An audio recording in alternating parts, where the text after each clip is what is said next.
welcome back. So I just said in my last video that May is Mental Health Awareness Month.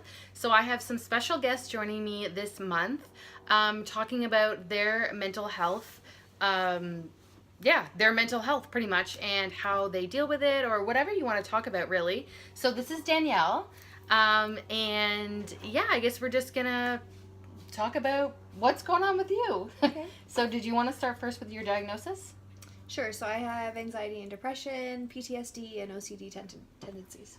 Okay, I didn't know about the PTSD. Actually, maybe I did. Is the PTSD you said is related to your first pregnancy? Not really. That's when No? it all kind of came out. Oh, But I okay. was abused as a child, so I did not know that. yeah, I have PTSD from that. Oh my goodness. And then when I had my daughter, it kind of all surfaced with the mental health Okay. issues. Yeah, that's really difficult. Mm. So when did all this, like, you just said the PTSD came from your childhood. Mhm. So were you experiencing PTSD as a child, or did it?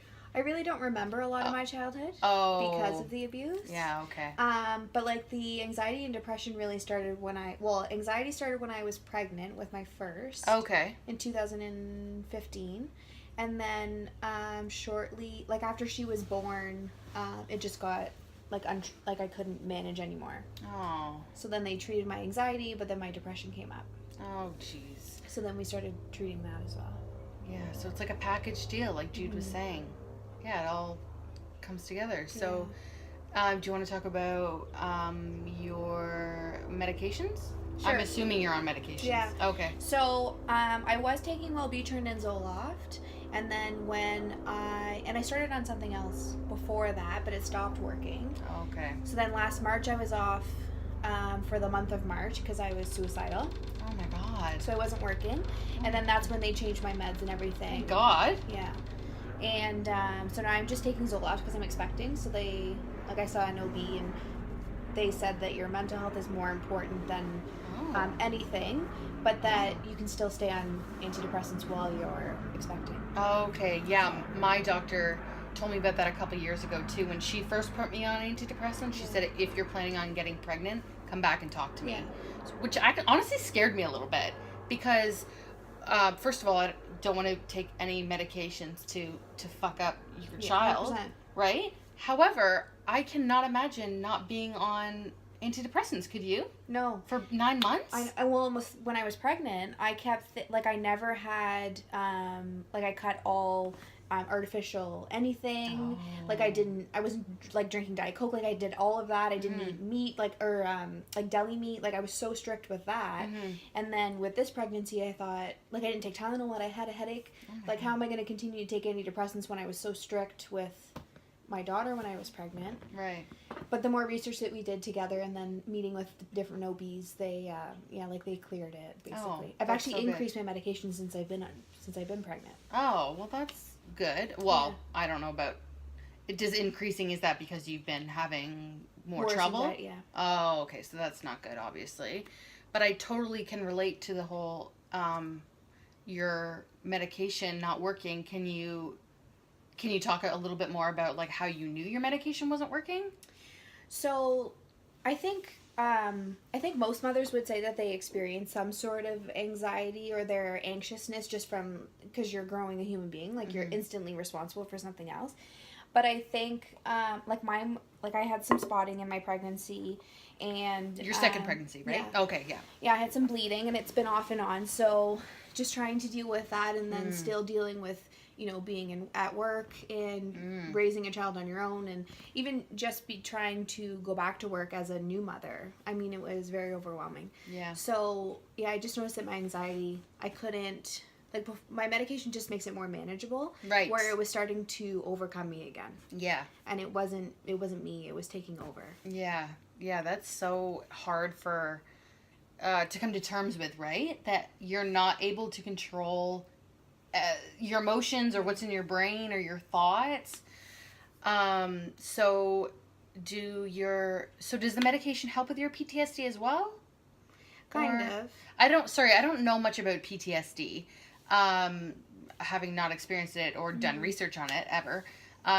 So does that come in like in waves or like flashbacks or? I've been in therapy for Oh, good. like 10 years. Oh, wow. Okay. So I've dealt with a lot of it. Like, Oh, good. not knowing I had PTSD, but just Oh. dealing with it in the past. Okay.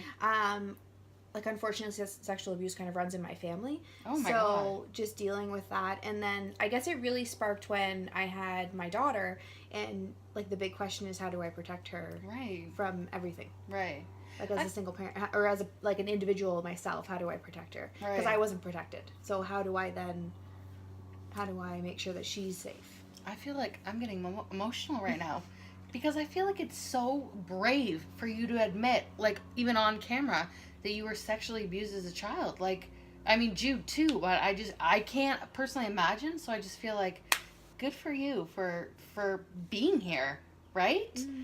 Like, some things I think in my head, I'm like, oh, there's no way I could live with that. Like, there's no way. And I just think it's so brave that you can and so brave, and so you're so strong for being able to overcome that. Because to me, I just think about, like, oh my god, like, I can't imagine. So good for you for still being here today, because I think that that's something really important that people may not understand, is that, like, we may not be here. Mm-hmm. Like, there's a possibility that if anything was different, we may not be here today. Yeah. So, and especially since you said you had suicidal thoughts last year, like, good for you for being here, for not taking your own life, because that thought is so overwhelming. It is like, horrible. Yeah. Yeah, like, I wrote goodbye letters. Oh my god. Like, I was pretty well done. And actually, my mother-in-law, Jude, she said to me, just very rationally, because I wasn't thinking rationally, and she just said, you do this, you're just going to fuck up Sloan. Like, Sloan is going to be in your position.